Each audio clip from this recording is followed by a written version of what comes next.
Welcome to the If Men Can't Listen To podcast, where I have decided to get ahead of the curve and jump the shark and just get it out of the way with a crossover episode. Go ahead and introduce yourself. Hi, everyone. It's Colleen, your friendly neighborhood abortion influencer, is how I introduce myself. But my name is Colleen Luckett, and I am also sort of interviewing or talking to, we're just like going to have a conversation, right? With Shane. And um, it kind of came about with, let's see, we're both on Instagram and Shane reached out and I think you followed me and said, "Hey, I know this might be kind of out of the blue or random, but would you like to be on my podcast?" And you explained about it a little bit. And I was like, this is fantastic. This is an amazing idea. And you know what? I call myself a proud feminist, and I know a lot of men don't consider themselves feminists, but that is such a feminist move, like your whole podcast is such a like women are whole beings, and I just really appreciated that.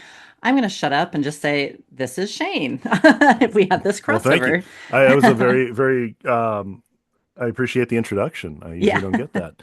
Um, and yeah, the feminist thing, I've told the story before, but I mean, maybe not to you.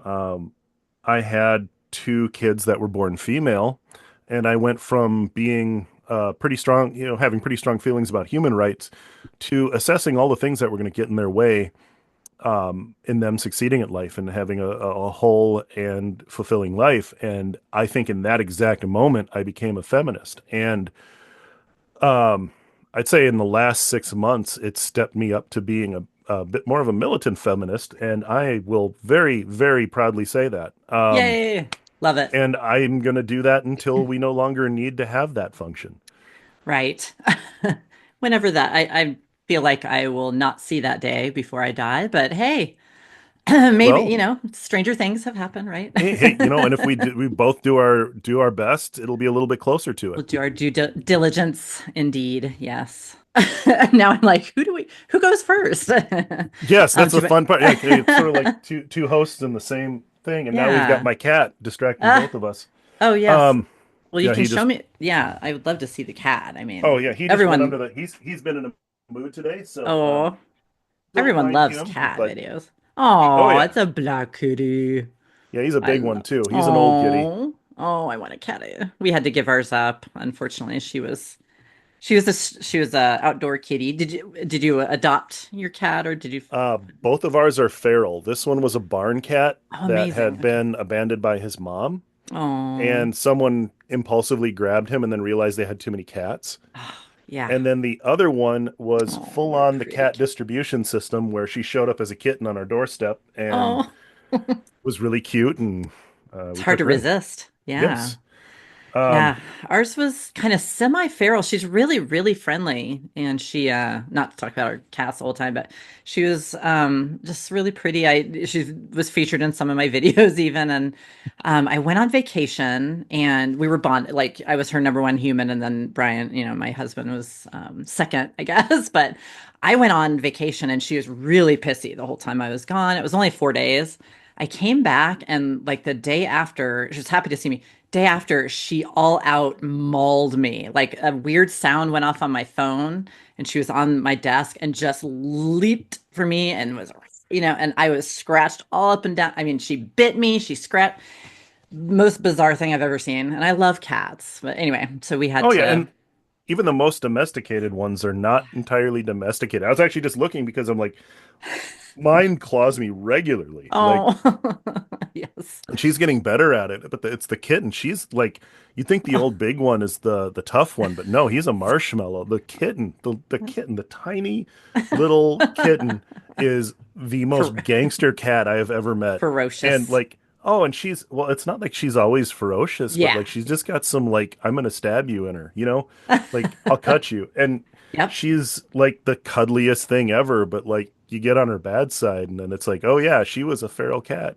Yeah. Um, Well, yeah, good for you for your patience because we couldn't take it anymore. I mean, we were literally like terrorized in our home. And so there was a moment where we were like, I was trapped in our office here and my husband was, or no, he was here in the office. I was trapped in the bathroom and she was like gonna come for me if I came out, and or him. She went after him too, but he had to crawl out the window to go around. I mean, yeah, we're like, we can't live like this. But she was, Oh, yeah, but she got adopted out though, so it was good. All yeah. good. All everyone's happy now. You mentioned something earlier where you were talking about how I just randomly approached you, and I think that's something the people who wind up with a lot of connections online, tend to do what I do, which is I'm just going to come in and talk to literally anybody. I don't care if someone's going to respond or not. And if they don't after a couple of times, I go, okay, they're not the kind of people who respond. But like, I love having conversations with people. So if I see a point where I am interested in knowing more, or I maybe have something to contribute, I'm going to have a conversation with that person. And it has led to a lot of connections that I wouldn't otherwise have, both in this space, which I'm relatively new to, at least online, lots of in real life activism and stuff like that. Yeah. But in other endeavors, whether it be work or hobbies, where I just walk up and it's like, well, who's this guy? I don't know. He's talking to me, so I'm going to talk to him. Okay, cool. And That's awesome. that's how I get my foot in the door. So Yeah. I literally will talk to anybody who puts up something interesting that I feel connected to or Cool. resonates with me. And some of the stuff you were putting out really resonated with me. Oh, So cool. I was going to I ask you started a conversation. what resonated with you if you remember, like what do you remember the topic or? I don't even remember the exact Okay, topic, but that's I think fine. it There's was a lot. more the fact that you were very unapologetically confident and really on a mission to accomplish what you were wanting to accomplish. Like this is you weren't treating it like um it was wrong or anything like that. It Yeah, wasn't yeah. whiny, it wasn't hand-wringy. Well, It was thank it you. was the kind of strength that I think we need to see more in activism, where people tend to, I think, shut out people who are engaged in activism because it is typically it's lectury, it's whiny, they see it as weak, they see it as whatever.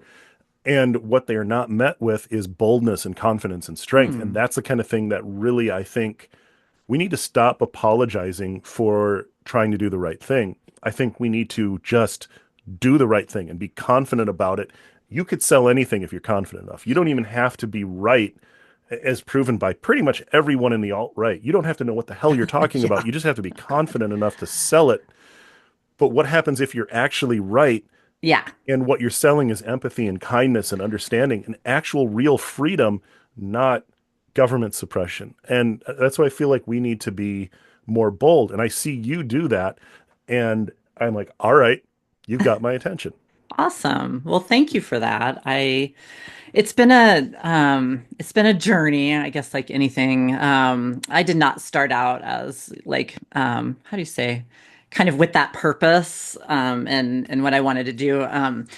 This all started, it was actually a very embarrassing. Like I look back like, ugh, what was I doing with my life? But during COVID, I became unemployed. I was a teacher at the time, teaching English as a second language. And I worked for a adult international school here in Denver. And they're like, oh, well, that's all in person, our students, everything. So we're going to just get rid of all the teachers. And so there, off I went. Luckily, I don't know if folks remember, but we had under Biden, we had very generous unemployment benefits under that. If anyone else was, and so it gave me the opportunity to have a lot of free time on my hands, I will say. But unlike the jerks on the right who say, oh, they won't do anything. They'll just sit on the couch, whatever. We give them money or, whatever. But I was like, okay, I have to do something, And so I showed you, I tried to start a YouTube channel and kind of get into that space. It just became too scattered, There was just so much going on. It's like, and I mentioned this in one of my posts recently where because there is so much going on, uh, my best friend was like, what do we do? Where do we start? And I said, just pick one thing and do the hell out of it. Just pick that one thing, And so, like, you have your podcast, do the hell out of that. Everyone is serving a purpose in these spaces, and it is very difficult to cover all of it, right? And And so, is that, oh, yeah. I No, sorry, I no, almost go talked ahead. over you. No, go No, I ahead. was Go just going ahead. to say, is that why you specialized and you have the screen name you do if you want to share that Yeah. with everybody listening? Yeah, so I've been actually an abortion rights, or I'll just say blanket reproductive rights advocate for many, many years. And I'm going to be, like I'm bold in saying that I had an abortion when I was 28, and at that time, it everything was covered, like insurance. It was, I mean, it was not talked about in my, in my 20s, so it's not like I was advertising it, like we do now, like shout your abortion, I think is awesome. But during that time, I was like, not, it was kind of still stigmatized, or it was stigmatized. It was something I wasn't personally ashamed of, but it wasn't something you talked about, but at the same time, it was fully covered by insurance, United Healthcare, as it was, as it happened to be. And so that kind of, I think that personal experience kind of started me, but also my mother was a big influence. She's been not always, but she started to become more outspoken about reproductive rights as I got older. And what's really weird is I didn't even tell my parents that I had that, and which is weird because they're very open people, and it sounds like your mom is from what she was talking about. But anyway, um, so let me focus here. So I have been in that space for a long time. I've been a big advocate for Planned Parenthood. I've been there, going there my whole life, just in times where I didn't have insurance, through my companies. They have the, sliding scale, and they're accessible. They know what the hell they're doing. So I'd go there for just my physicals, just well women's exams and just basic health care, which is what they do. Um, and then as the Republicans were chipping away, and which a lot of people weren't really paying attention, which I get, but it was so frustrating watching it happen in real time. And honestly, one of your questions was like, what do you want? Or it was something about, let's see, where is it? I have it somewhere. Oh, women want to be heard is an incomplete sentence. How would you finish it? And women want to be heard. I think this is I would want to be intersectional about it, but any of us in this space is like, we want to be believed. We want to be heard, but we want to be believed, and we want to be taken seriously, because I feel like, and I'll say especially women, we're last. We're like at the bottom of the totem pole when it comes to this. So you can talk about like LGBTQ, and I have no bitterness toward, like, I have been fighting for LGBTQ rights alongside women, reproductive rights at the same time, racial justice, that kind of stuff. I am there. I'm there for you. I'm there for your community.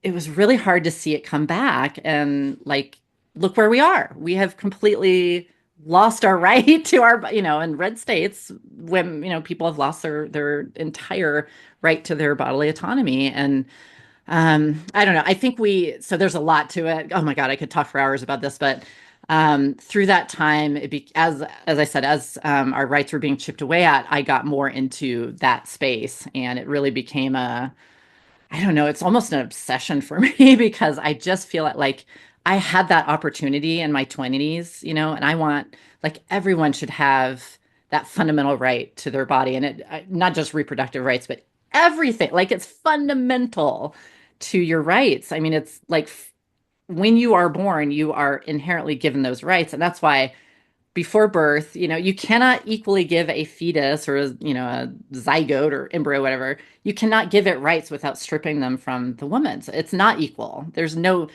love them both. The other side likes to say there's no love them both. You are loving a fetus over pregnant people. And so anyway, got into that space. My mom is very much was in that space, and I can talk about her later. But we're both kind of worked on it together, in it together. Back to COVID, I was kind of floundering. Like, I started this bite-sized democracy channel, and I had a little bit of a platform going. I wasn't able to focus. I did a few videos there, and I taught myself how to video edit and all that stuff, which is a really good experience. And then this is the embarrassing part, and I feel a little shamed about, but I kind of joined a group of women who are about, my age, or like middle-aged ladies. And I thought I was doing the right thing at the time, but we were disrupting, as I said, we were disrupting like misinformation, disinformation, with I call them forced birthers, the the pro-life forced birther people. Um, and so we were going on other accounts and just, like really holding their feet to the fire, correcting the information, getting insulting. We were all anonymous. So we thought we were protected, oh, I'm anonymous. This is what we do. We troll people. And I had a really good little community with these, and it was kind of like friends, across the miles when you feel so isolated during COVID. So I don't regret that at all, and I just regret how things ended up with those folks because it eventually led to I mentioned this, but and people can read the whole story if they want on my Medium blog because I documented that. I had to document it. But it eventually led to picking the wrong person and they doxed me. These people are dangerous. I just want everyone to know that these people are wacko and now they're emboldened and they are going to start doing really crazy, vicious, dangerous things. So just be careful. But anyway, I was doxed. This person had some connections to these right-wing, like college rags. They were calling me a teacher, even though I wasn't anymore. But that makes it more, salacious or something, or evil or bad Oh if I'm a yeah, you're in teacher. you're in you're indoctrinating children with your Yeah. crazy Well, beliefs on bodily it autonomy. it was actually a little worse. And here's where I'm like, hey, I still think it's funny, but and I was anonymous at the time, but I don't know. I'm not even going to name the person. It doesn't matter. But the person looked to me like had this big lips, and this person loved to sexualize herself as part of her anti-abortion. It was just awful. And so I, I put her face next to a blow-up doll, and I was like, and my whole thing was like, they're full of hot air and, say nothing, whatever. It was just that. It was so stupid. But the right wing, they twisted it into me sexually, like sexually assaulting a teenager or something. I had no idea how old she was, whatever. It was big thing. I was like, I'm not taking this down on principle. It was just a stupid, so petty. That wasn't the end of it. As you know, there was the way one of the articles was written was really just snaky, sneaky.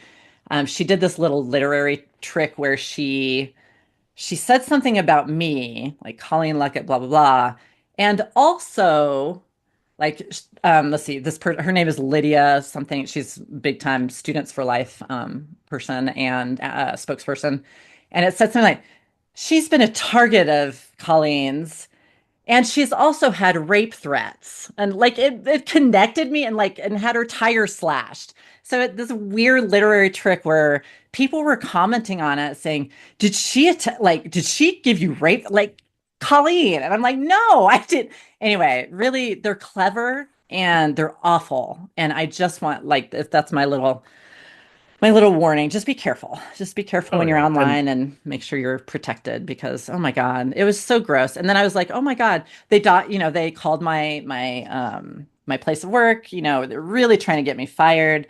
I had people, tweeting at my company. It was a whole thing.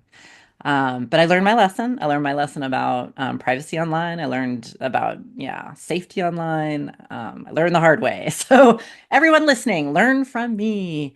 oh yeah, I'm Um, already gonna download or look into what did you call it, oh, like delete me or delete something me. like that. Yes. But just to like, you know, Yeah. if you're making enemies, you're on the right path. And I've told Well, somebody this on yeah. another one where it's like video games. Like if you're having no obstacles, whatever, you're probably not going the right way. If you're finding your power ups and your enemies and all this other stuff, you're definitely going the right way.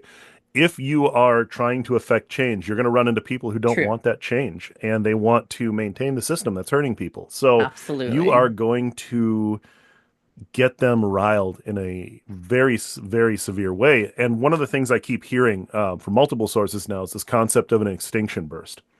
And people Mm. get really fighty in that moment of extinction burst, but we just need to power through it. Like this sucks. This hurts. It's like seeing the fizzle of hydrogen peroxide. It's like that's how you know it's working. When you start getting into that danger zone, that's when you know you have got to the place where you've needed to go and to keep pushing. And it's dangerous and it's scary, but that's letting you know you're going the right way. And furthermore, I will say it is never a bad thing to lose that sense of mischief, that inner child that lets you Yeah. find joy in stirring Stirring the what shit. needs to be stirred. Yeah. Um, Yeah. I mean, you're gonna get no judgment from me. I showed you the picture I ran of Mark Zuckerberg as an Instagram ad That was awesome. to see Yes. how far I could push it after getting shadow banned and getting out of it. I speed ran a shadow ban, and not only did I try to get myself re-banned, I did it in the most obnoxious possible way because Yep. I thought it was funny. And you know what? Yes. It worked. You got it. Sometimes you gotta mix in humor. Yeah. It's the sugar that helps people like coat the medicine that they gotta take. So if you're doing some of this stuff Yeah. with humor and you're not super serious and boring and buzzkilly about it, I feel like that goes in with that confidence I talked about earlier. That is what's going to get people to listen to you and not instantly shut their ears. So if you're doing it, Yeah. even if you're like an asshole for the purposes of good, if you're doing it in a funny way, if you're doing it in an amusing way, if you're doing it in a way that gets people like invigorated and like paying attention to you, like, oh, I want to Yeah. watch this train wreck, or oh, wow, somebody finally did this thing I've been thinking of saying, anything, or that just made me laugh, you are going to get so much more traction than just telling people how wrong they are.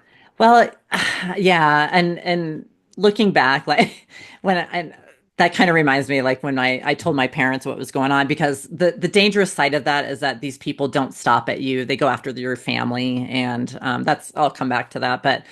But when my mom was talking to me about how they were looking at the article that had been read about me, and my mom said your dad started laughing when he saw the blow up doll, and I'm like, all right, that makes me feel a little better. My dad's Yep. laughing at me, and I love my dad, and so I was like, okay, well maybe it's not so bad. Or he was laughing at some of the other stuff too, but anyway, yeah, it was inappropriate to be sure, but it's just you get to the point where you're like this little.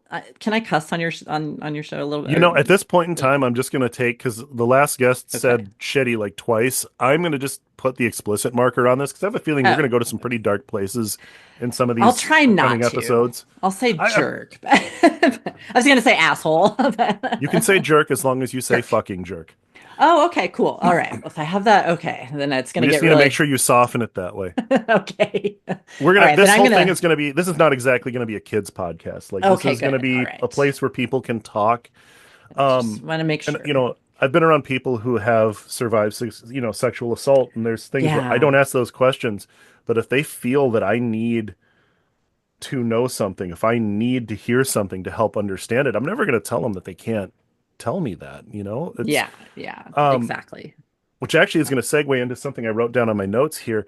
You have found a way to not only discuss something that is a deeply, deeply personal decision and a Mhm. deeply, deeply personal experience in a way that helps other people. And I think you talked a little bit about why you wanted to do that, but was there anything in particular that you said, because of my experience, then I have the expertise and I want to help people Mm. jump ahead? Or was this just something that really you felt strongly about and they said this is where I'm going to specialize? Like how did Yeah. you like exactly hone in on, go from this general podcast YouTube channel, I'm sorry, YouTube channel that you wanted to Yeah. start to, and you started to talk about it, then we tangented Sorry. off. Yes. How do Yeah. you get to the specializing point? Thank you. Yes. I was gonna just end that last segment by saying we women, and this goes along with your podcast theme, is we get really tired of little teenage asshole boys telling grown ass women what we're allowed to do with our bodies. And so that is why we were doing what we were doing. And like, dude, really? And by the way, I just want to put this out there too. Where are their parents? If they're so worried about, oh, you're sexually harassing me, then why are you online? Anyway, okay, Oh, that's I can just tell you exactly where their parents are. They're at the bar, they're yeah. listening to Cheap Trick, and they're trying to convince each other that their high school year was the best year of their life and it was better than that other person's high school year. Yep. These people peaked in high school, didn't parent their kids right, totally never taught them how to have empathy or care or why other people matter. 100%.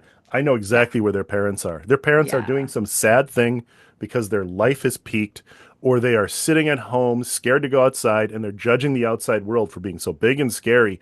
All of these things. And they are teaching their kids to be xenophobic buttholes. Yeah. Well, I'll take you one, and a third one for you is, in our space at least, religious indoctrination, because it is. I mean, that's so misogynistic and like, yeah, the fact that they think they have the right. I mean, it's just so audacious to me. But anyway, so to answer your question, go back to that. So yeah, so it was during, so I was getting into this kind of danger zone, and the reason I pulled back mainly was I don't care so much about me. I mean, I do care about my safety, obviously, but they were going after my husband, my senior citizen parents. One of them put their home up on one of their Instagram stories with the address, my parents' home. And that's where I was like, okay, F this, you win, whatever. I got it removed and stuff and the person banned, which was good, but they come back, who cares? Social media does nothing to protect you. I realized that very quickly. And by the way, I had that blue check and I did one of them was posting, oh, I did burlesque. That's another thing I can talk about, but I did burlesque in my mid 30s for a while. So there's this account I cannot get to without the password. Anyway, can't get rid of it. It's all out there. But they were posting pictures of my breasts, and these are women, I think. I don't know. They're anonymous too, of course. It's the irony, but there are these anonymous trolls, and they were just going after me, and I managed to call someone in amazingly at Instagram customer service, and they did remove some of that stuff, but the blue check was not worth it. I don't know if you've ever tried to use it, but I was just like, this Oh, is ridiculous. that's Yeah. how I speed ran the Oh, shadow ban. that's right. You said that. Yes. Yeah. And Not but they only don't. not only did I used that to rocket myself out of a shadow ban, but then Awesome. I tried to get banned and I couldn't get banned. So I also It's noticed an, my engagement going way up. So it's it's all, ridiculous. yeah. And I want to talk to you about that. We'll come back to that idea about collaborating, which I think is awesome. Oh yeah. You Let's, you gotta yeah. you gotta learn what's fertilizer for the algorithm. But that's a conversation we'll That's have a little oh, bit later. but it's so yeah. They just my point being that just don't pay for the blue check mark. They do not really do much. They don't. I mean, it's insane to me that you have the blue check and you're shadow banned. I mean, you're paying to be Mhm. shadow banned. It's Yep. ridiculous. So Well, anyway, yeah, okay. So it's getting worse. I had a Okay, so thought oh yeah. that is now completely gone. So Oh, give me 2 seconds. This is gonna be two people who are gonna have like dueling space out moments. well, I can Oh, go yeah. back So to your you were talking question. about, well, yeah, but Yeah, you were talking about like yeah. religious indoctrination, and Oh, it's this uh-huh. whole thing where like I feel like I read a different book than they did because like all of this stuff is like don't judge, love your Right. neighbor, all this other stuff, and I'm pretty sure there wasn't a single verse in there about yelling at people because they live differently than you. In fact, Yeah, it's lots of stuff exactly the opposite. I know. Now I remember Exactly. exactly what it is.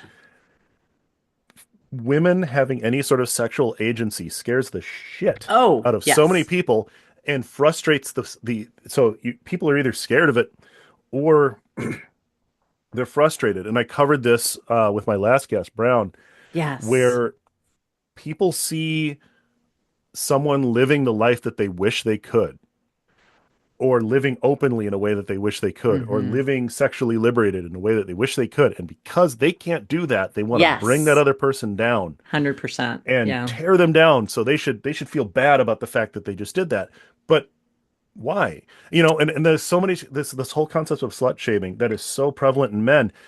Men will in the same Yeah. breath, they will never get to put in the effort to actually know a woman. They treat women like they're life support for a vagina, Yes. and they slut shame them, and then they wonder why women don't want to have Why sex can't with I get a them. date? Yeah. Yeah. You answered your own question. We talked a lot on my last episode about Yeah. how this male loneliness epidemic is entirely a self-inflicted wound. It's just because men don't put in the work to learn how to interact with people who are not like them. And they are so judgmental and discouraging and then wonder why people are discouraged. Yeah. It's almost comical when you pull back and see the cycle how these people are not aware of how they dug their own hole. And so I know I'm probably not going to make a friend of myself to women right now, but I'm just going to put out there. I wouldn't say it's wholly men's fault. We've participated in that in the way that we have I feel like, and I'm totally generalizing here now. In my life, I'll just say in my life, I accepted things that I shouldn't have accepted, and I put up with things that I shouldn't have put up with because of my own shit. And so I think that and it's not necessarily our fault either. I mean, the way we were, I guess, groomed or brought up, in my time and before is, you are supposed to be demure and not cause a stink. And if you're bold at work, you're a bitch, and all that stuff. And so just don't make waves, just work with men, work with them and ride their coattails. I mean, that's basically all we had way back in the day was to kind of ride the coattails. And, you know, so we have, I think that whole interaction has haunted both, women and men and everyone in between. I don't want to leave non-binary people out. Oh And, yeah, it's um, the conditioning, like the whole idea of like, yeah, looking at how little girls are yes, yeah, socialized, and it's like, you have these things where it's, oh, the wedding, and this ugh, makes you feel like and you're just an accessory for a man, and then the old joke right. about like you go to college to get your MRS. It's like, are you kidding me? Oh yeah, my mom Like, talked about. Yep. Mm-hmm. no Mm-hmm. wonder you're setting women up to fail,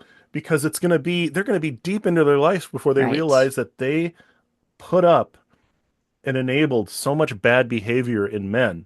We have. And Yeah. yeah, and it's But it's just changing. It yeah. is changing. Like I'm gonna hopefully redeem myself with my ladies, but because I'm a girl's girl, I love women. I love men too, but I'm a feminist, so I'm fighting for us.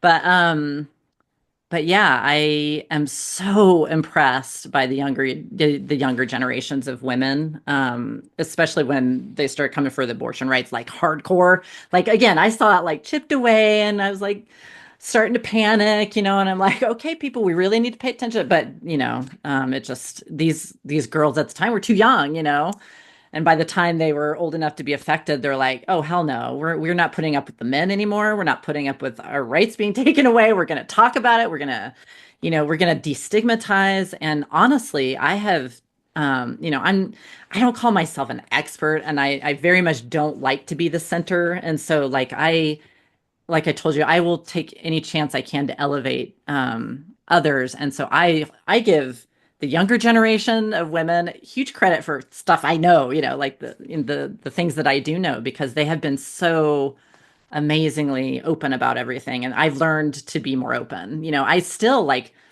even though all of these young girls were talking about it openly, I was still scared to share that I had an abortion. It took me years. I mean, I just recently, like, I want to say maybe a year or two ago, was able to put it out on my platform. I was, and I wrote it on my bio on my little Medium blog, and it was in there. And but I just didn't have I don't know, the courage, or it's just really that stigma sticks with you. And it's still with us. I mean, I still see it. Like, one of the things I'm trying to get people to, another thing I want to talk about was language in our spaces, and how insidiously the powers that be have divided us. So if you think of like pro-life versus pro-choice, neither of those are descriptive of the people in these spaces. Neither of those. It's not pro-life. It's forced pregnancy and forced childbirth. You're forcing women into old traditional roles, right? It's not pro-life, it's anti-women's lives. Pro-choice is not descriptive because I am pro-abortion. Abortion is healthcare. We've stigmatized it by saying it's a choice. I'm not pro-abortion, I'm pro-choice. No, we're pro-abortion. I mean, I think we've done ourselves a disservice by falling into those. I call it a false dichotomy, that kind of black and Yeah. white. But the forced birth side, the pro-life side, they have weaponized it, and they have used it in such, I mean, I will say they've been really good at it. And we're always on the defense, it seems like. They always control the messaging, and then we're always on the defense with our facts. And this is any advocacy, we're always like on the defense because they can lie. They can say anything they want. They have massive amounts of power and money, and it's hard to fight back on that. Well, you But gotta you yeah. gotta understand that you're speaking a different language than them. Yeah, And true. Yeah. what I find interesting is when you pull back I think a more accurate, and this is me, like I'm not an expert, like you were saying earlier, you're not an expert. I'm not an expert. I'm just a guy who has opinions and doesn't have the sense to not say them out loud. Yeah, that sounds Um, familiar. Yes.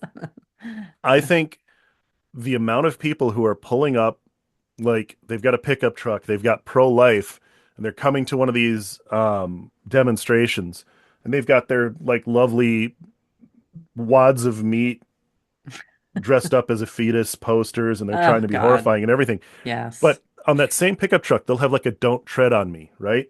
Like they'll be all civil liberties and all this other stuff. And what boggles me is how people who can be so intensely proud of lack of government interference are so Hmm. unbelievably pro government interference when it comes to bodily autonomy. And there's few Well, things in your life you can say you honestly own. yeah, That you don't necessarily, you can't, you can lose the clothes on your back. You can lose everything. You could be in a barrel on the street, but damn it, you own your body. And there is exactly. no Yeah. government who can say, even if you're in prison, Yeah. they own your freedom, they own your mobility, but they don't own your body. Right. But these people are so pro government interference that somehow they believe the government owns your body. And it just Well, boggles my mind how they can miss that well, connection. I can tell you, and it's exactly what you said, is they speak a different language, and that language is the language of it's all about the fetus. And they do because a fetus is, quote, innocent, they can put all of that weird religious innocent, the innocent lamb in the womb, and like, oh, I hate that word. I'm like, it's called a uterus, people. But they use that language, the language of the Bible and all of that to really it's just dehumanize women and make us the bad guy or the doctors the bad guys by centering the fetus. And that's why I have been and people are getting a lot better about it online, but I was so tired of people arguing with these people about when life begins and but it's do you and the annoying questions where it's not really a question, when does life begin, they're like, and I'm like, I don't care, but my life is really important and like I don't care when life begins. And so what you're talking about, I actually wanted to pivot to the personal liberties issue. And I talked about this in one of my videos, but there was it's Amarillo, Texas. I sent you the article, so yeah, when you have time to read that. But Amarillo, Texas. Um, I'm sorry, I can't remember any of the little details and who it was, but someone managed to get this very red, Amarillo is very, very red, to vote for abortion. So it was like against the abortion ban there, or some kind of abortion ban there, based on personal liberty. And they absolutely said, use it's the language again. Language is so important in these spaces. And I think that's something we don't really talk about enough too. But yeah, they were able to say this is a personal liberty issue. And they were like, hell yeah, of course it is. But then they voted for Trump, the same Right. district. So they're voting. And so people are like, wait a minute, how are they voting against the abortion ban, but they also voted for Trump and it's Ritz? I think that is a winning strategy. And I hope that we can somehow elevate it about it being Yeah. absolutely, yes, we need to And, elevate that. it comes down to just really the basics of, do you want the government in your doctor's office? Do you want the government in your bedroom? And I'm pretty sure most government employees, no offense if any are listening, are terrible lovers. I don't want them in my bedroom. I'm sure they're terrible doctors. I don't want them in my doctor's office. I don't want them anywhere near any part of me that I don't show in public. And Right. they're just like, well, let's let them in. Let's let them make a decision. Hey, these guys can't make a basic decision on a law. Then you're going to ask them to try and diagnose something medically? No. Oh, yeah. And all of these laws are based on Well, misinformation and yeah. religious bullshit. It And, it, is. Yeah. and it's bad enough that, you go in as a woman and you say, I don't want to have kids. I've made my mind up. I don't want to have kids. Or I am unable to safely have kids. And they said, well, a man might want to use your body as an Yeah. incubator in 10 years. We're not going to do that procedure. Yeah. And it's like, are you kidding me? Aren't we the Yeah. land of the free? I mean, have you read the Constitution? Yeah. All the fancy songs that you guys love to sing while you're waving Oh, your I know. flags about how Yeah. free this land is, but hey, someone might want to put a Yeah. baby in you later and you need to be ready to serve that purpose. What part of that says freedom? Yeah, Like I don't understand it. that actually There's such happened. a disconnect. Yeah, I had that exact experience actually. I was I think 31, I want to say, and I never wanted children, never ever. Um and again, not that I dislike I like it. I love my students that I taught in Japan. I love them to death. But just didn't want them myself. And my doctor was female, and I like to think it was it could have been a cultural thing. She was Indian woman. And so I don't know if that was part of it, but I got that same thing was, well, you're 31 and I think I was engaged at that point. And she's like, maybe you should wait. But there is another side to it that, we might gloss over because of emotions. And I had a doctor friend and she said, doctors are really scared of being sued. And so with that, yeah. And so because we're so sue happy in this country, that's a whole other, whole other issue is, like our greed or whatever it is that makes us so sue happy. I'm not in that space, so I'll let a lawyer come talk about that. But but yeah, just they're probably kind of worried about they're worried about will I be sued if we do this? And then also it was in that language of maybe you'll change your mind. And I'm sure that's not new. Like every woman has probably gone through that. Almost every woman who has not wanted children has heard that before. Like you'll change your mind. And we're just, like you said, we're not whole people. We are I can't say the word, infantilized. um, we're made into children who are not able to govern we're not able to have decisions, that we're not capable of making decisions. We're hysterical, we're emotional, we're basically children who are not allowed to make these big decisions because how could you possibly know? You're supposed to have children.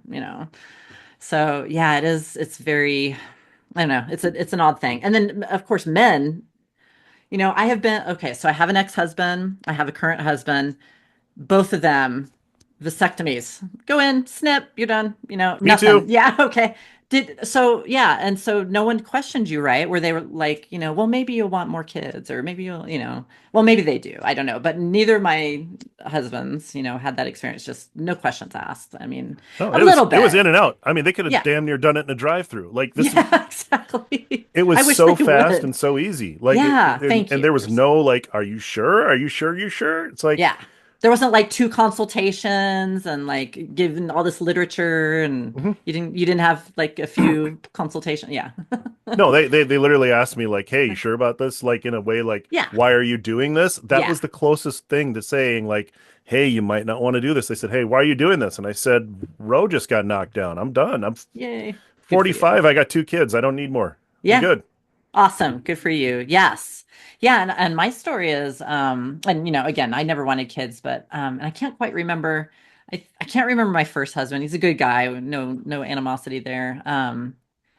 I think it's just we just didn't want kids. But so when I lived in Japan, I came back, and so God, when was that? That was like almost 8 years, 7.5 years ago.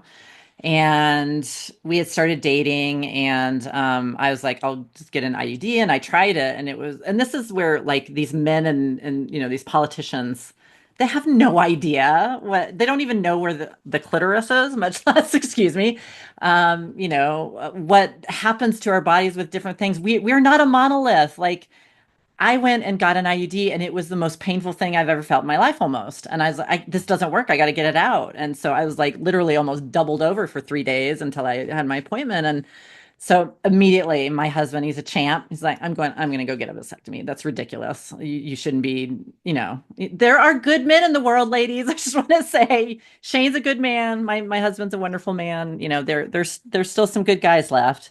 Now, granted, we're like Gen X, so I don't know. I feel like maybe it's getting worse, but at least our generation, there's still some good ones. But Yeah, I don't know. I'm seeing some generational shifts where I'm officially at my like get off my lawn point. But Oh like yeah, one of the things totally. I can say that I am impressed is that this new generation are far more likely to stop a conversation and say, "No, I demand you explain to me why you think that's funny," or explain Yes, your yeah, position and yeah. really call people to task on things that normally would have just been bold statements that would have shut Yep. down a conversation. And I'm really Actually, proud of them for that. me too. I actually, and yeah, the other side hates that, but yeah, I welcome that. I'm here to learn. I'm a curious. We're curious. It sounds like you are too, but obviously.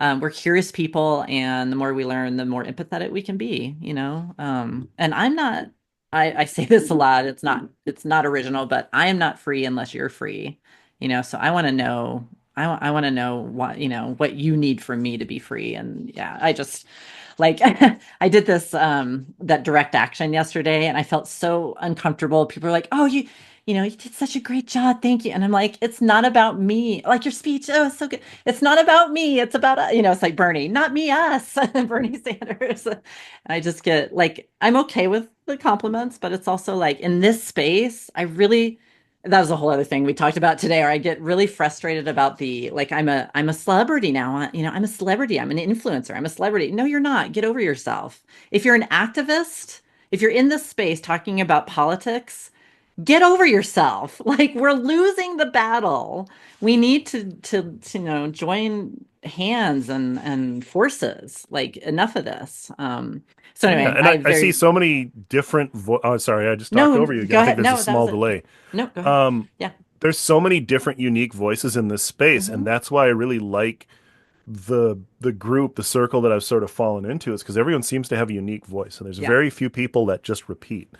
And it's that I feel is what we need is we need to have as many people saying different things at that table as possible. And, really, I want to ask you about something before we move on, but then I want to jump back into this conversation about collaboration Yeah. and the algorithm and all this other I don't stuff think I and ever, I fighting the didn't, nasty robots. yeah, oh yeah. And I don't think I ever actually answered how I got to abortion. I With think you the, did. I, People can assemble the parts enough to get I, a general idea, well, but I if you want didn't, to tie it all together, you oh, can. you can piece it back. Yeah. No, the only thing I think I wanted to, this is just a funny story that, people might want to hear, but, so my name is the abortion fluencer, right? Take out the IN, so abortion fluencer.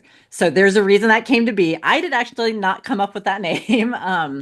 I was trolling. I was doing my troll thing. I was arguing with some idiot. Some anti-choice little boy. And he got really frustrated by the end because he just wasn't getting anywhere with me. And I don't allow people I don't rise to their insults and stuff. And it really annoys them. And so he just got frustrated. He said, "You're just an abortion fluencer." I'm like, that is a fantastic name. I'm going to change and I changed my login. And I'm like, you know what? I am not like, I'm feeling, I don't feel good about what I'm doing. How can I be better for people? How can I be a better service? How can I be a better activist? Whatever it was I was thinking at the time. I'm like, I wonder what I could do with this. Could I actually, do videos? Could I, just, yeah, turn into something that's a little bit more productive, I should say. Well, So I think that's it's how also a that's how it fun came to be. name. It kind of is. It's fun to say, the abortion fluencer. Yeah, it Hmm. is. It's fun to say. And it's unique. It's not just, whatever, and there's like a bunch of numbers after. It's Yeah. unique. You found a unique name in a Yeah. very, very large haystack to find a needle in. And Right. that's, sometimes that's really what can get your foot in the Yeah. door. So shout out to that troll, whoever he was. He got me, he Oh launched yeah. me. But Well, anyway, and, we can the go thing back to is, it. Yeah, go ahead. like, it's funny because I keep a folder. I keep meaning to do something with it, but there's like the whole idea of like this isn't the flex or brag that you thought it was, and it's Right. like so many of these guys they don't. There's no self-awareness, and they Yeah. they just drop gold, and you're looking at that Yeah. going, I couldn't have done that any better Right. It happens myself. a lot. Like, It happens a lot. Yeah. so I want to ask you, Yes. what did you do over the last couple of days? Oh, yeah. So that let's talk about pushing yourself out of your comfort zone. So yeah, I'm as frustrated as anyone out there right now, and just like feeling like, what do I do? And kind of there's so much. And so it just came across my screen. I don't know how, but oh, I just knocked out my ear thing. Indivisible, this kind of platform, I guess, for activism. I don't know too much. I was going fast using their toolkit, but they are former staffers, I believe, in Washington staffers, and they started this up for like calls to action to actually get out and do things. And so they had a call to action specifically this week, and I need to check on it. I actually don't know. I don't know what happened, but specifically for this Wacko Russell Vogt is how you say the name. It's Vought. He was up for nomination for the OMB Office of Management and Budget, and he worked in Trump's previous run. It's so weird to say that Trump's previous administration. He was the same role, and he went through and slashed, all the social programs. That's what he does. But he was stopped. A lot of people were able to stop them last time, and now there's really nothing like that. And so he is one of the main architects of Project 2025. I believe he's the one who said, I think he was caught first on tape, but and ProPublica was kind of following them at the time.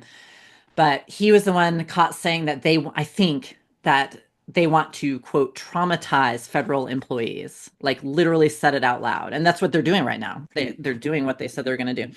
But anyway, he was up for nomination this week. And so Indivisible was like, we need people to go to their senators and go to their offices. Obviously, the senators are in Washington. Go to their staff, put this in writing, put down your demands, and here's a list of demands. They give us some stuff. Here are all the things that our senators need to be doing to stop, like just disrupt, slow down. Don't just be like, okay, yes, and all the talk in the interviews, the hearings and stuff, it's bullshit. Like they say what they want people to hear, and then they go in and they do their thing anyway. We've seen it. Kavanaugh. Look at Kavanaugh.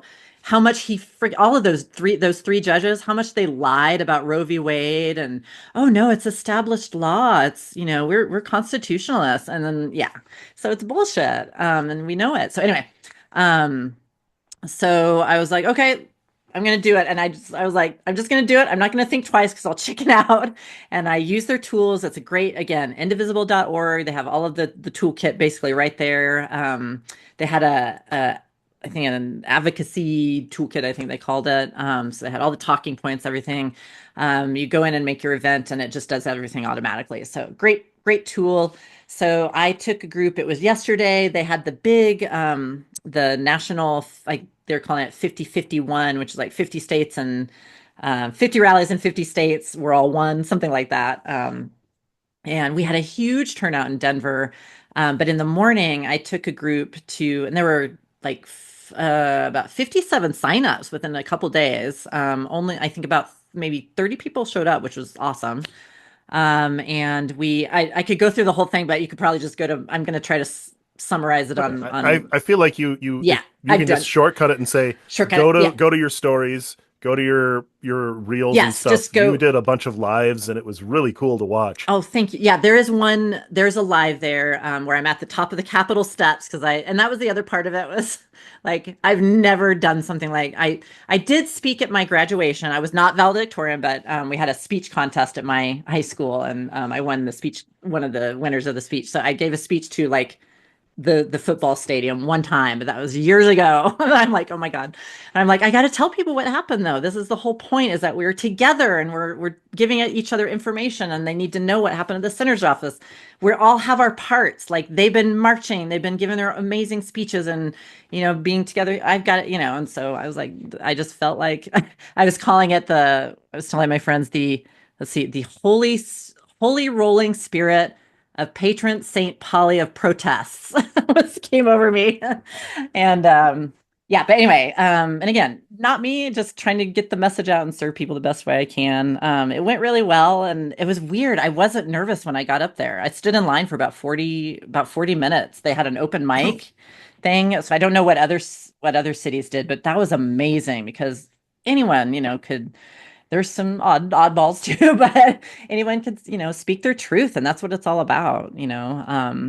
But yeah, it was amazing. Yeah, and people can go look at my life. I'm still like I'm recovering from the day and then trying to do my day job and not doing great, kind of failing at everything. And so I'm trying to get more with what happened up. I've got photos and stuff to put up. So I will do that as soon as I can. So you can check out what happened there. But it happened like lots of people were going to the senators' offices all this week. So Monday, Tuesday, Wednesday, we were like tag teaming between the two senators in Denver. They're like 30-minute walk apart, and so people were just like crossing ways. Oh, did you go to Bennett's? Yeah, we're just kind of giving each other information. This is our experience at Hickenloopers, and yeah, and so it was just really cool. I mean, I've been a part of like, again, volunteer, advocacy. I've done helped with fundraisers for abortion funds, things like that.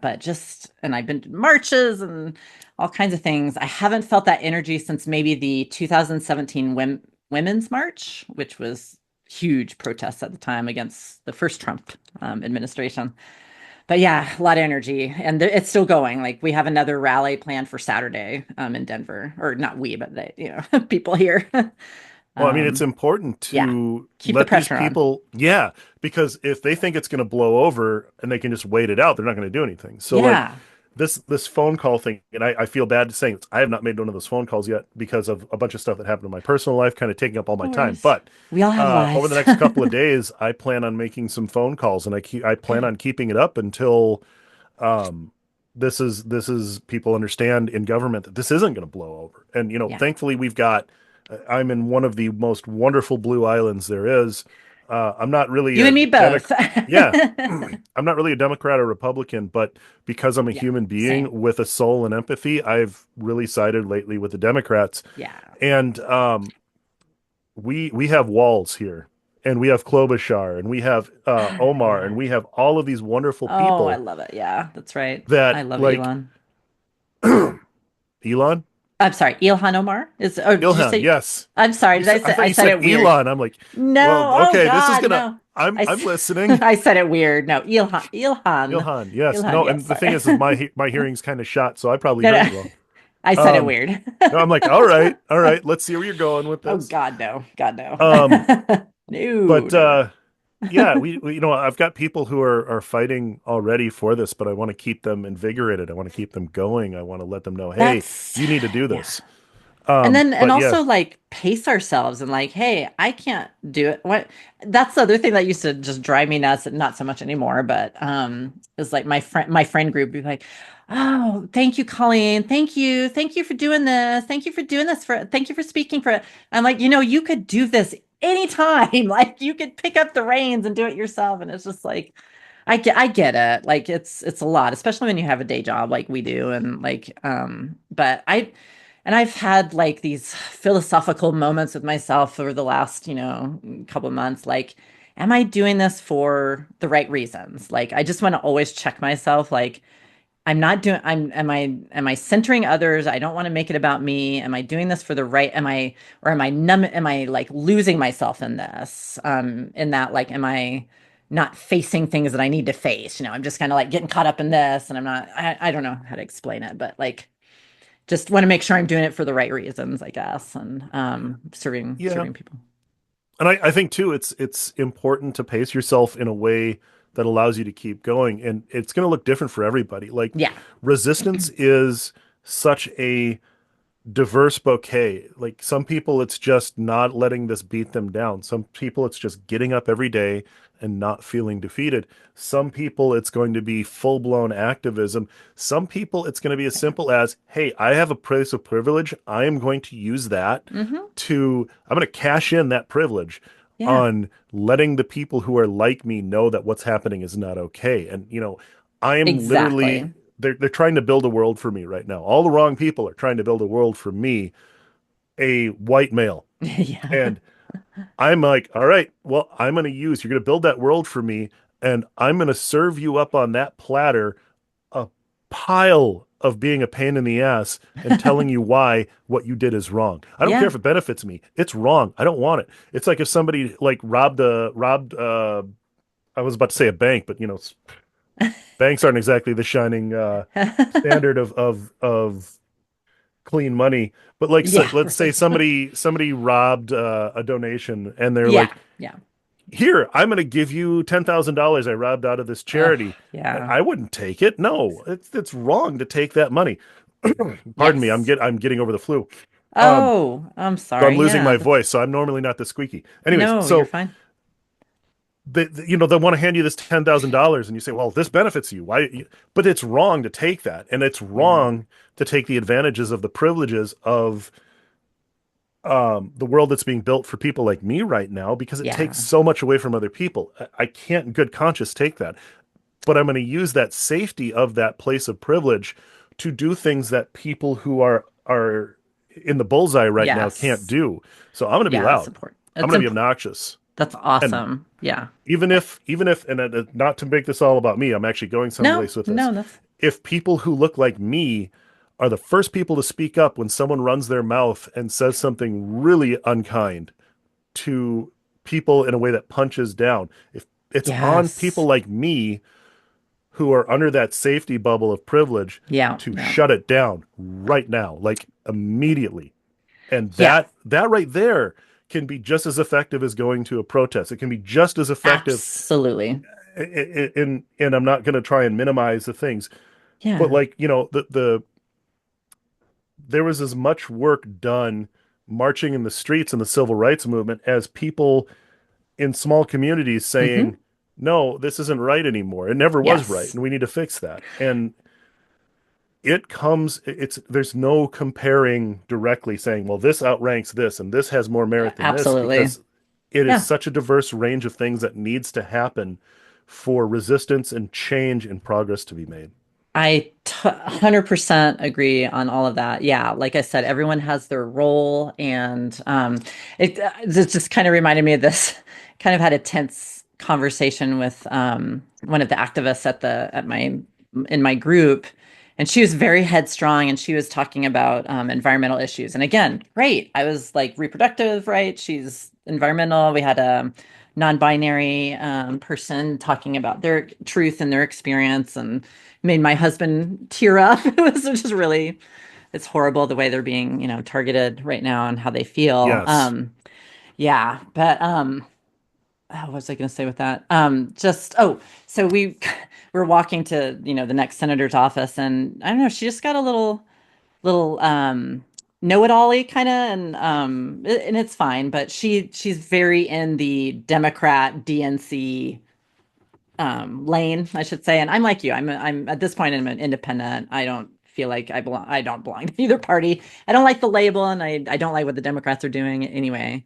But just a little well, if you do any of the calling that I do for the DNC, you would know some of the people across the, just kind of lecturing. And I got past it, and I'm like, okay, well, here's what I'm going to say. I think it's great that you're doing what you're doing. And then there are people who are, more in my lane, and we're doing what we're doing, and we need everyone. And there does have to be a point where we have to find some kind of cohesiveness at the same time, because we are, we're very divided. I mean, the country's divided right and left, but then in our little, because we're all thinkers on the left, right? We all have our own thing, and sometimes, and I would say a lot of times we overthink because we are brainy, we're brainy, and we're the intellectuals, and we overthink some things where I'm like, and I could get into a whole conversation on that, but just like, how can we come together? Like we can do our own things, but as long as we're advancing together, everything, everyone together, then that's great. I don't want us to get all divided on like, like I don't know. I can't think of an example, but like again, like I am not free until you're free. If all of us thought that Mhm. way, that'd be great. Like Yeah. we're all And working toward the same goal. I think I would be more of a Democrat, honestly, if being a Democrat meant being like Elizabeth Warren, if it meant like being like AOC, like Jasmine Crockett, like Yeah. Klobuchar, like Walls. If that kind of let's get stuff done energy was there, I Yeah. would probably lean pretty strongly Democrat. But my biggest problem with them is there's a lot of talk and very little action. And I want to see more people Yeah. come through. I feel like the new type of Democrat, the AOC, the Jasmine Crockett's of the Yes. world, I really want to see that I happen. do And then I too. could very confidently say I would be a Democrat, but I need to see Yeah. action. And that's yeah, and that's exactly what I told this lady yesterday was I said, You know what happened with, well, when we went to Hickenlooper's office, they shut us down. They showed this ridiculous force of, with their security guards. And I said to this woman, this is my experience with the Democrats, what we just went through. And that's why I don't trust them. And I know he doesn't represent all of them. They're not a monolith like everyone else. But this is what we've been getting, all these, the white men and their cronyism. I mean, it really is like, and I did want to just explain really fast. This ties in with that whole cronyism thing. So I really held, we were able to talk to Senator Bennett's, it's like Metro Denver uh, director, something like that. Very nice young man, great. He was there to listen, but it was still kind of the same old, the old Democrat way, what you were talking about. And so they were explaining the Chris Wright yes vote. So Chris Wright was the one he's now our Secretary of Energy. He was CEO of the second largest fracking company in North America, and it's located here in Colorado. But well, we vetted him, and we have these relationships here already because he's from Colorado, and so we can work with them. We can make sure our needs are known, and blah blah blah. I'm like, one of the guys in my group rightly said, wait, so just want to confirm, are you saying you are going to be able to stop Trump and his agenda? Yeah, yeah, because we have the, and we're like, it's that, and like, anyway, I know that's another topic, but yeah, we're tired of the old way. And that's where like going back to the youth, the younger generations, I am so thrilled. Like, and I don't want them to have to do all of it. I'm here. That's why yesterday I was like, I'm a Gen Xer, I'm getting older. I'm like your parents, but I'm here. Like we are still here fighting. And I don't want you to don't push us away because we're still there, a lot of us. Um, but yeah, anyway. Well, I think it's funny seeing all of the love for Gen X and the whole like we've been pushed like I feel like Gen X is the new Chuck Norris joke where it's like we've been pushed to legendary status, and the thing Which is is a lot of weird. it's true, but like it's Yeah, because we had to be self-starters. We had to not accept what was just out there. We kind of were allowed to figure it out ourselves. So we're true. really, Yeah. self-motivated and stuff like that. And we also tend to just run our mouths because nobody ever told us not to. We never got that Yeah. training. We didn't get that memo when we were kids, Yeah. and it leads to a certain kind of boldness and not being able to be intimidated so easy. And some of us got old, where they forgot how to do that, and they're just comfortable and they want to stay comfortable. They don't want to rock the It's like boat. the boomers. Yeah. Yeah, Yeah. yeah, a lot of us are transforming into like Yep. boomer light, but there's so many of us that are just like, hold up, Yeah. does anyone else see what's happening here? And we're going to be loud about it, and we don't really care. Maybe that's a bad way to say it. We do Yeah. care about the consequences, but we're not going to let them stop us or dissuade us from doing the right thing. Well, and on the other dark end of that spectrum is, I mean, a lot of those guys who stormed the Capitol were Gen X, right? I mean, they were like, so on the other side of the coin, using that same energy, unfortunately, yeah, a lot of those militia groups are about, yeah, they're like, I I saw mean, to the be older guys. fair, lead paint really wasn't, and asbestos wasn't really outlawed until, True that. the millennials came along. So there's a lot. I got to That's imagine true. that like the lead levels in the brains of some of the people in January 6th was rather high. Yeah. Um, There's a good point. Yep. go do a paint sample on their garage and you're going to find a lot of lead, and there's going to be some asbestos. They got the Asbestos. asbestos gloves for like taking the pie out of the oven. They got them from their grandma. Totally.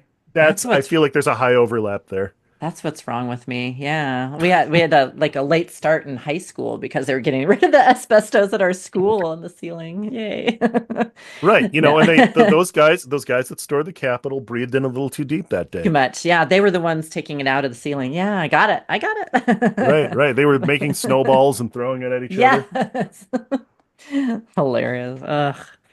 So, Um, Yeah. So what were we saying? Oh, yeah, a new generation of Democrats. Yes. And I think like the silver lining always with these times, I feel like, and it's, and we are in a privileged group, being white people. Um, but the silver lining is that it finally again, we're reactionary people. We're reactionary beasts, and it wakes people up. And I know a lot of people are mad at the pro-Palestine, people who are like, I'm not voting or whatever they did, or, but I also see that side of, well, if incrementalism is not working for me, we are literally dying in the streets. Cops are taking us out, and Zionists are taking out the Gazans, and like, what are you doing? Like what you said, like, what are you doing? I know we have Republican obstruction, but and you got to follow the rules. Well, we're just never going to get anyonewith this. Also, they're not. Yeah. So So blow it up. Like, I mean, not literally. I didn't mean that. If anyone's listening, I don't mean it.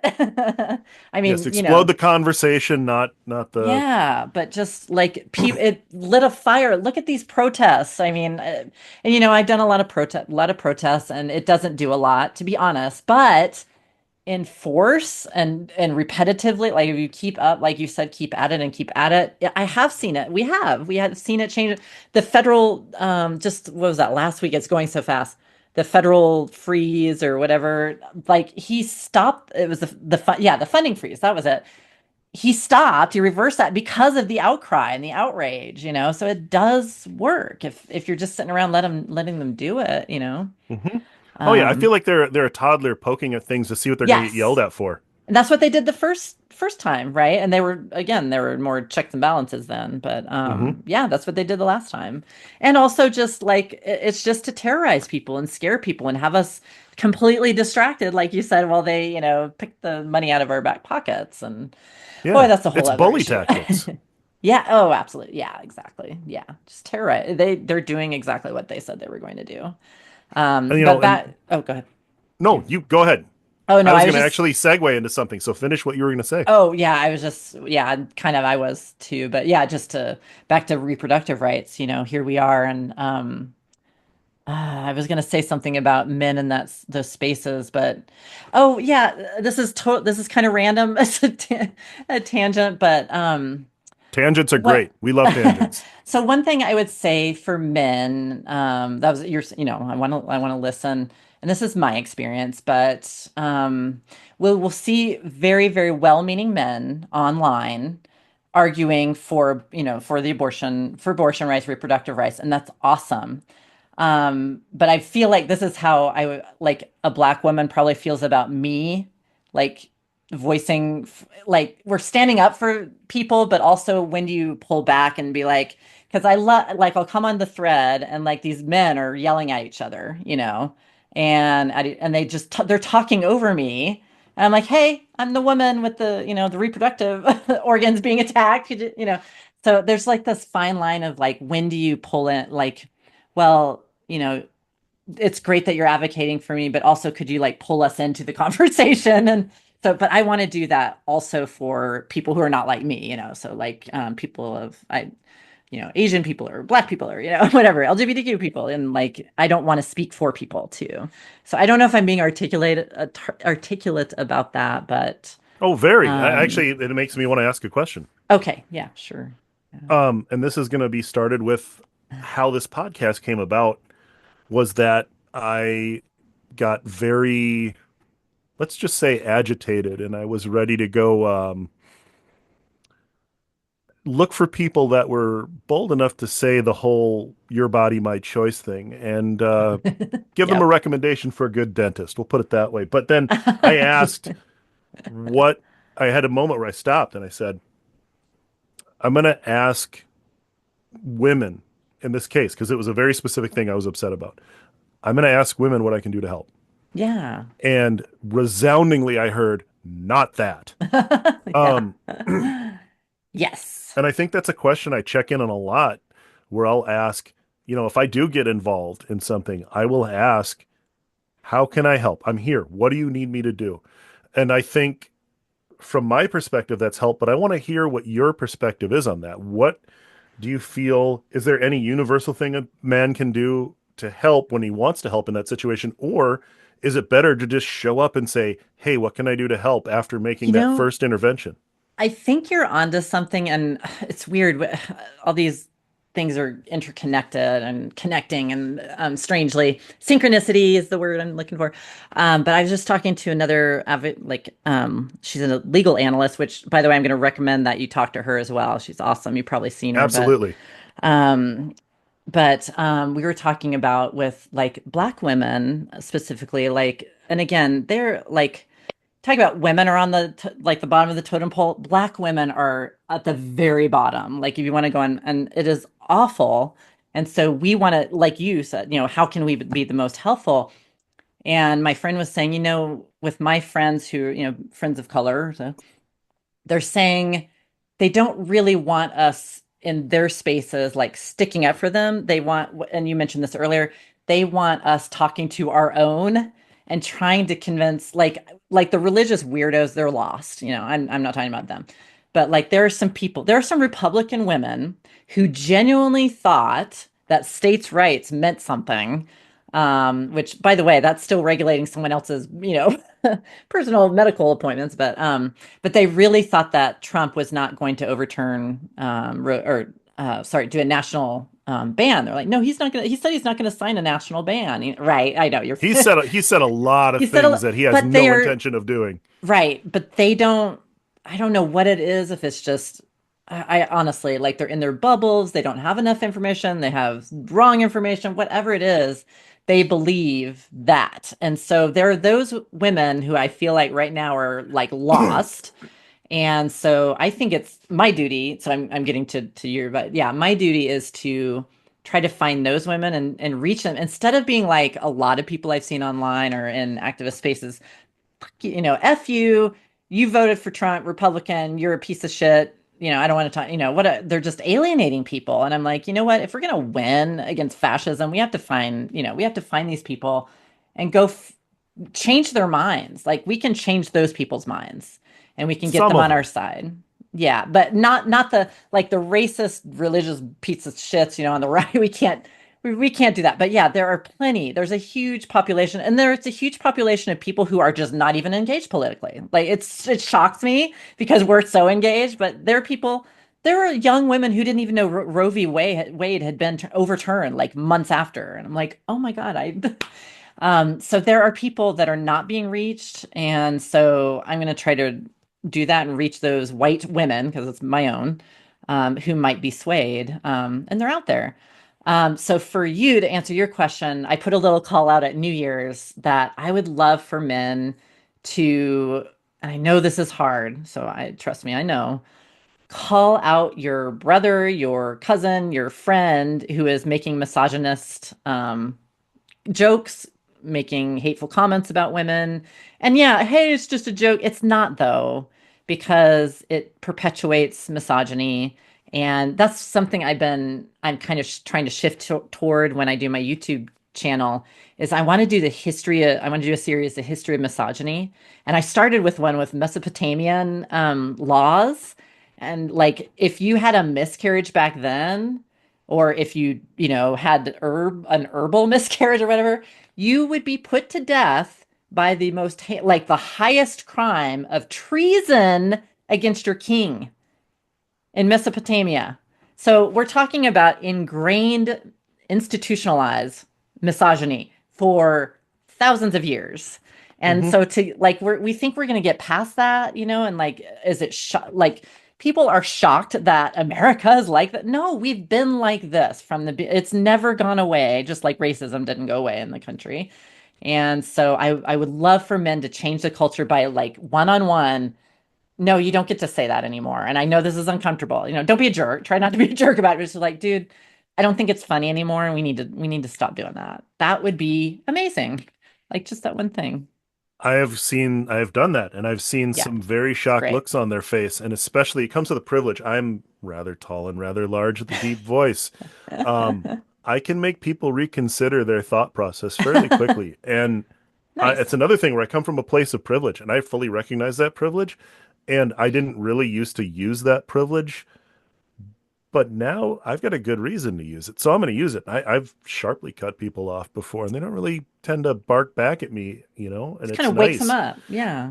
Right, but they need to see Yeah. someone like me who Yeah. I am, I'm as Scandinavian as they come. I'm third generation in the United States. I'm a recent immigrant, my family is. Yeah. Um, Gotcha. but I look like the kind of person that they would look around the room and think they could say the N-word to, and then Oh they yeah. meet me and it's like you have got some interesting thoughts that really, you need to explain yourself, or we're going to That's have a really big problem right now. That's actually a really unique and interesting position for you to be in because you could get into those spaces like, camouflaged, right?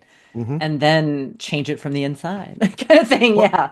Like, yeah, that is interesting. There are a couple, I think you know them, the Voice of Reason podcast I guys. don't. And in fact, when I started moving into this space and decided to make a podcast, I put myself on a podcast ban, and I have not listened to any podcasts Oh, because I well, want to be able to, because I do really your want to own. get into this Pink Pill RX podcast. Um, Oh, but yeah. She's like good. I want to get like 10 episodes in and find my own voice in this space without Cool. unintentionally Well, influencing don't, by other yeah, people. yeah, you don't have to go listen, but they No, like I'm you. literally gonna do this afterwards. I'm gonna Yeah. subscribe to them on Okay. Spotify and then come back to it because I just Cool. don't want to. I don't want to accidentally track in somebody else's voice. I want Well, to develop my own. yeah, and this is not their podcasting, like their skills per se. It's how they look, which is Hmm. amazing. They look like you look at it, and they had like, and I don't know what they have now, but they had like, one of them was in the military. He had like his military paraphernalia on the back, the American flag, and they had these big long beards, and they're from the ones I think Pennsylvania and like New York or something, but they look like MAGAs, and so they Yep. are very much. It's that kind of like bait and switch. So I think you have something there. You could kind of infiltrate those Yeah. spaces. But then I was also going to say something about with reproductive rights in particular, women. We have done ourselves a disservice by saying and of course this has been twisted around when people say you don't have a uterus, you don't have an opinion. Well, that has alienated men where to the point where they think that they're not allowed to say anything. And I don't want it to go that far. I want, so I know it's just difficult kind of navigating what is the balance, but I think it is like going to your own people and helping change that culture, but also like we want you to step up. Like I have been wanting men to step up about this but not about women's bodies, about your responsibility in it, because the whole narrative is that it's women. It's our fault. We're the Lilith, we're the seductress, we are the fall of man. We're what's wrong with the world. And so Right. what I would want, so in addition to if you can, talk to men and change that culture, talk to men about their responsibility in this issue. And not from like, oh, for women, but for men, like use protection. Know that you are impregnating. Like I hate to get really graphic, but women can only get, we have one egg, right? Every month. You have multiple chances to impregnate someone. It is your reproductive organs that make us pregnant. And it has Yeah, we're been limited by a shifted. refractory period, and that's it. Right. But it has been so twisted around that we're where we are, Hmm. and so that those are the two things. If we And can like change the culture and the language around it. right, and I think we need to like consent is so missed in that That discussion. too. Like Yeah. it's like men feel like we're still in this era where like just the tip winds up with babies. We are um Yeah. we're in this thing where if you can coerce a woman enough to Hmm. reluctantly say yes, then well, then we didn't coerce them. Oh yeah. No. And Big it's time. there was there was a post. I wish I could remember. I wish I had it pulled up the exact phrasing of it, but something about asking women about how many times they had sex when they didn't want to and you're not ready to have that conversation. Like, you know, Yeah. I think there is a risk that men don't understand that when a woman has to say no or feels like they want to say no or just don't want to do it, they have to weigh the potential for violence. Yes. And Yeah. men don't realize that. So we also have to own the coercion and the conditioning and everything else Absolutely. um, to get to that point of well, she didn't necessarily. Oh, how many times have, women been talked into not using protection because, oh, it just doesn't feel as good, and things like that. Yep. And it's Yeah. like that. And women, we've been conditioning women since before the written language. We don't know when it started. I guarantee it was around the start of agriculture where women became property. Oh Um, yeah. Yeah. like the idea that okay, well, if a man pressures you enough, you need to give in. Yeah, and I can absolutely attest to that personally. But also like oh, sorry, I lost my thought. Um, so that is yes, okay. So that is a whole segment or a whole topic in this realm. So if you talk about the forced birthers and how they like it is very black and white for them. It is women are sluts, and they, close your legs. If I had a dollar for every time I heard that, which by the way, my snappy response is always, well, that's the best, that's how you give the best orgasms. You've obviously never given a woman an orgasm then. Like, like Oh that's the best God. position. What are you talking about? That's a Whatever. whole other thing too. The amount of men who tell on themselves that they have no Oh, clue. I love that. Yeah. Like, oh, Oh my God. It's but like, that's dude, the, you said that out loud. yeah, but that's the arrogant. That is the arrogance and the culture of, I'm sorry. Please forgive me because you're not in the, I always say this to my husband. I'm not talking about you, but my God, I always say if I could channel the energy of a mediocre white man, I could run the world. Like Mhm. there is an amazing amount of like the arrogance. But anyway, but yeah, that is very much erased. There's so many things erased, like coercion, like you talked about. That there are birth control deserts, just like there are food deserts, there's an access issue, there's financial issues, there's, like you said, the violence issue. There, I mean, just being drugged, being like, I was in one of my first experiences. I have such a naive little thing, but freshman in college, and nothing happened, but I went to a frat party, and I was drinking, of course, and just things like so I was there with my best friend Patty, and we were like aware that like our drinks were always full, and the guys wouldn't, they'd barely sit on theirs, but they're like, drink up, we're like drinking, and then they'd always fill our hand with the drink, and then we're like, we got separated. My friend, with she went with some guy, I saw her, dance, and the guy I was with took me into his room. Hey, let's go talk. And and we're sitting in there and it's gonna, making out a little bit. I'm like, I gotta find my friend. I gotta find my friend. I was really concerned about her. I got up, the door was locked from the inside. And I'm like, what the hell? Let me out, and not, again, nothing happened. But these are things that, when you live a little privileged, religious life and your arranged marriage or whatever, you don't know that these things happen. And like, I was lucky. I mean, my God, oh, oof, I can't even think about it. Other women have been through that, like the whole ordeal. And again, like our reproductive organs don't make us pregnant.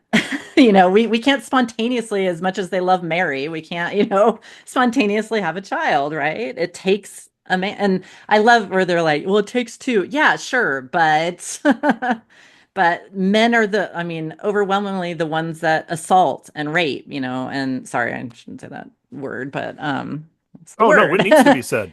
Yeah, I Um, mean, that's like one of my like huge tangent. It's one of the things that got me banned in the first oh, place on Instagram was yes. I got tired of like having to say grape. Like Grape. we are And so discouraged from having an adult conversation about this because they just want it to yes. go away. Yeah. And we need to change the narrative from this thing where access to sexual activity with a woman is some sort of conquest. We need to change that entire narrative. The whole And pickup whether artist you thing. get it, Yeah. yeah, whether you get it by Yeah. coercion, by lying, by force, that needs to go away because that is inherently wrong. And just being a human being and getting to know people has worked a lot for me in my life.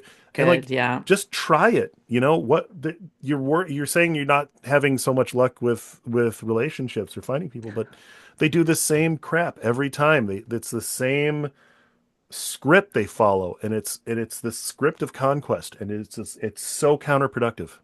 Well, and I mean, let's talk about the dangers of the right-wing podcast bros and all of that whole culture. I mean, that's a whole other thing. And I can very much see how a young man would be seduced by that. And it's a big deal. And I feel like as much as I hate on men, and in my spaces, it's hard not to do that. I feel very deeply for men as well, because I think we both, like all of us have led to this point, like everything we've done and the ways we've interacted have led to this point. And I hate to blame men completely, because we have been conditioned a certain way too, like I said, in the way we interact. Young women, and in some ways, like I am glad that women are empowered. And I was always very like, the way I was brought up, I was taught about reproduction. I was taught all the things early. I hated it, but also I wasn't, repressed, and I had a very healthy sex life, and I don't mind saying that. But now there's so much like, and young women got to that point where they're like, hey, why can men have lots of sex and I can't? Why is that? And so, but they're still being, what's your body count is the new thing they say, and the young women are still being, slut shamed. And it's like, when is this going to end? When can we actually have equality? And by the way, one thing I did want to say on this public forum, at least, is feminism isn't like a bunch of blue-haired, lesbians sitting around, man, saga, whatever.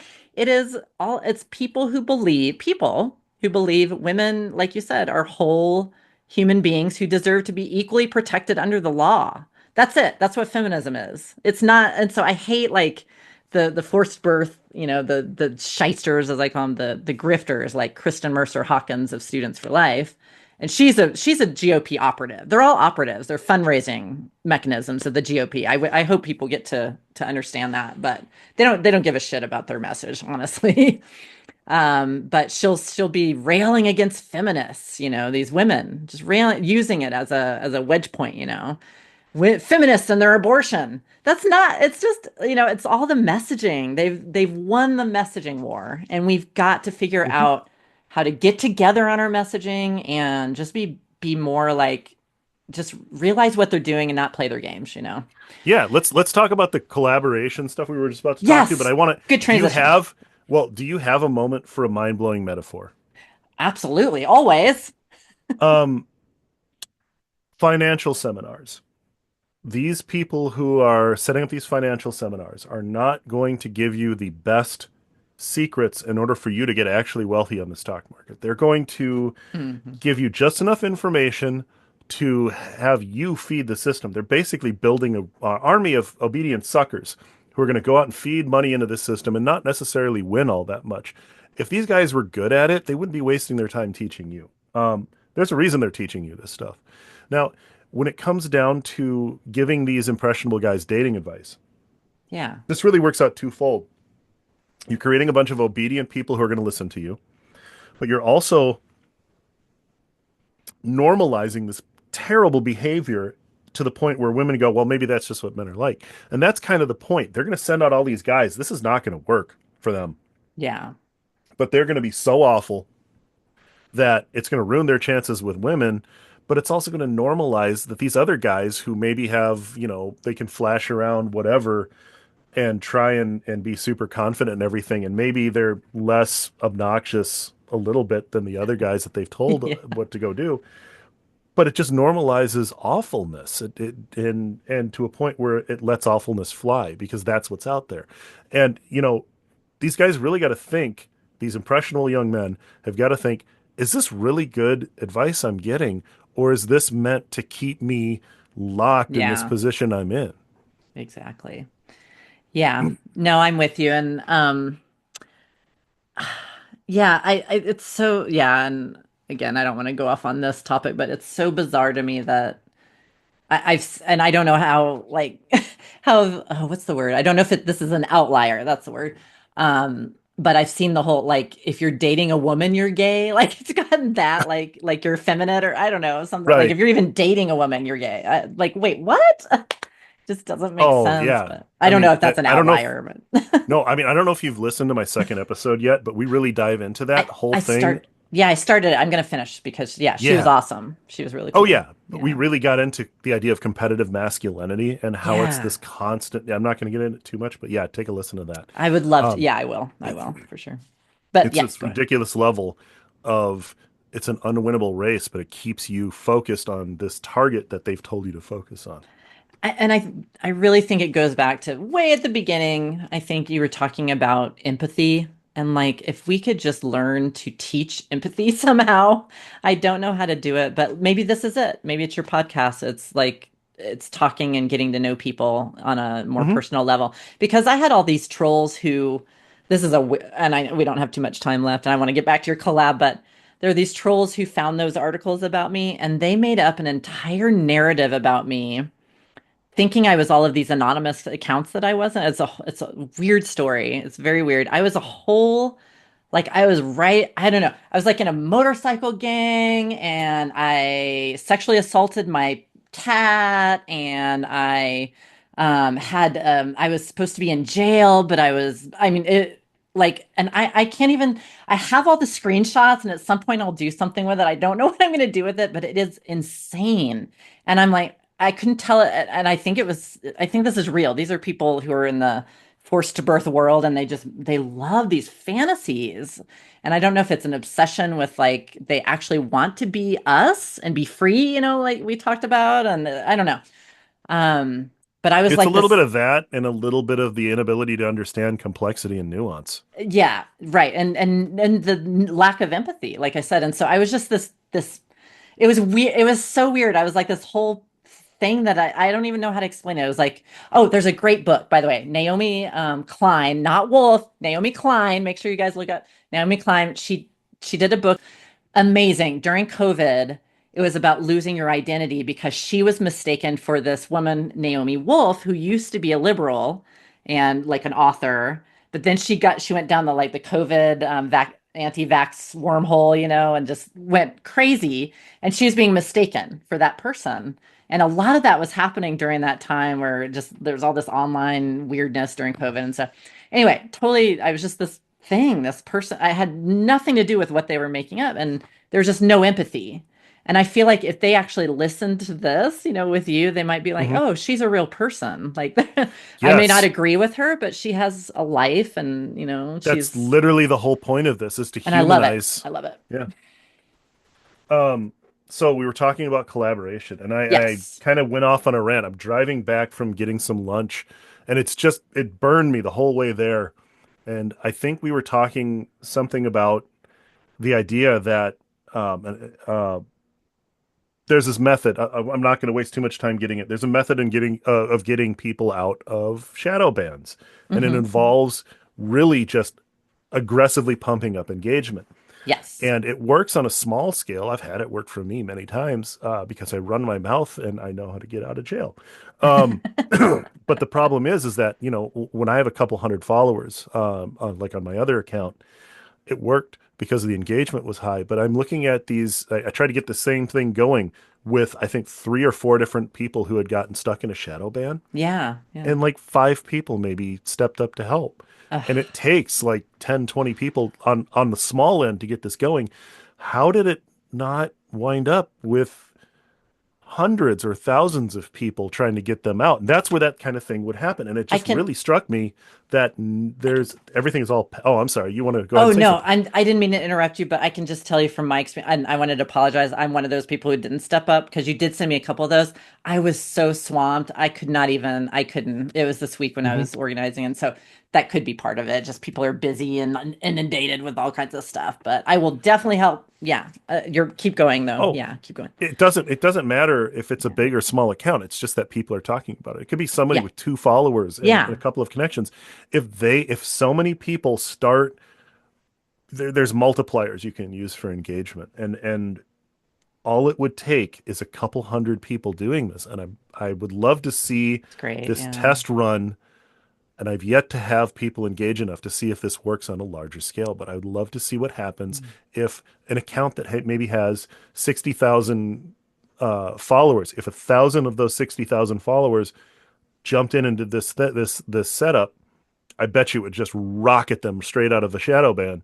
Yeah, But I can't, it doesn't, it surprises me how many people are passively engaged in this yeah. resistance at all. Yay, resistance, all this other stuff. Yay, other these people are doing these things, but it's completely passive consumption. I think I'm so glad you brought this up. So it is. I have been thinking like this is where we are. We're on these stupid social media platforms. We can move over to, whatever the next one, and it could be a little more ethical. But we still have the problem of like I can't get people engaged, and like Instagram used to give me great engagement. Now I'm like completely suppressed because they hate me. But but Hey, means you're doing the right things. yeah, exactly. That's what I think so. But no, I think that needs to be a new conversation. And like you said, I want more people writing it, like some of the independent journalists, if they could start talking about it, is because we have to be on, I'm not on Twitter, but they are on Twitter. Exactly what you're talking about. How do we not just come together and protest at a Capitol building, but how do we come together in these freaking spaces where they're actively banning? And I can tell you on good authority that from one of my contacts, absolutely all of the meta, pretty much all of the independent reviewers have been moved to Texas. They're all MAGAs. They are actively targeting us at this point, and that's clear. And so how do we resist that? Do we sit around and just go to all these different, we're just going to be dispersed. That's a great way to divide us yet again, isn't it? Is let's get, we're going to get off Twitter and have all the Nazis take over and, so how do we stop them? And then use their weapon against them. I love that. And Hmm. we'll have to talk offline more and see if we can Yeah. figure out And the the reason, code or go ahead. Yeah, oh, yeah, figure no, it I was out. just about to say the reason why I actually thought about walking away from meta platforms too. The reason I'm on there is if you look at the subscriber base, the majority of people are on Meta, more so than Twitter, more so than Blue Yep. Sky, more so than TikTok. Well, maybe not TikTok. I don't know. I'm not on there. Um, the the idea is you have to go where the people are, and if you want to Hmm. change minds on a large scale, uh, John and Jane, average person who may not know all of this is going on, is on Facebook looking at pictures of cats. Yeah. They're on Instagram looking at travel pictures. They're doing whatever. If you want to reach where the people are, you have to kind of walk through the swamp. You got to go through places Yeah. where you may not want to go, that may not welcome you, and you have to not care Yeah. that you're not welcome there. You have to be there Exactly. anyways. You have to be there, not only not care about it, but be there in spite of it, Yeah. or and because you're not wanted Yeah. there. Because that's exactly where you need to be. If they don't want you there because you're threatening the narrative that is beneficial to the few, Yeah. um, they're not going to want you there. So no, Exactly. no kidding. They're trying to suppress all of this, and that's exactly why we need to be there, and that's Yeah. exactly why we need to, in the larger sense that people are saying we're going to need to support each other in communities in real life. Right. We are going to need to Online. be the support structure that has been removed from some of these places where all the people are. We're Yeah. going to have to do that for ourselves. We can't rely on the automation to do that anymore. Yep. I am so down with this, and thank you again for bringing that up because that was like a real aha moment. I think and you were like it's because of you actually that I think you did knock my shadow ban loose or however you want to put it by helping me out with that stuff. It was you and I think some other people. There's another person who wanted to collaborate on something, and Hmm. oh, I think it was that letter writing campaign, and yeah, and so. Yeah, it's working. And I've noticed that more people are starting to do that. So I think it could really catch on. So yeah, I think you're Yep. onto something big time. So yeah, we'll keep working on that. But I did want to tell you we're at like I think I scheduled a couple hours and we are pretty much there. Yeah, Did and you I want to feel like there's way more to talk about, but like maybe some other time. happy to do it any other time. But Yeah, yeah, but keep doing what you're doing. It's so important, Shane. And I'm glad we hopefully we can be friends and help each other out. And yeah, I'm gonna really look into that. Thank you for bringing that up. yeah. That's awesome. And thank you for being a guest on the If Men Can't Listen To podcast, and thank you for having me as a guest on yours. Absolutely. I hope we can continue our collab in the future. Thank you Absolutely. so much. All right, thank you.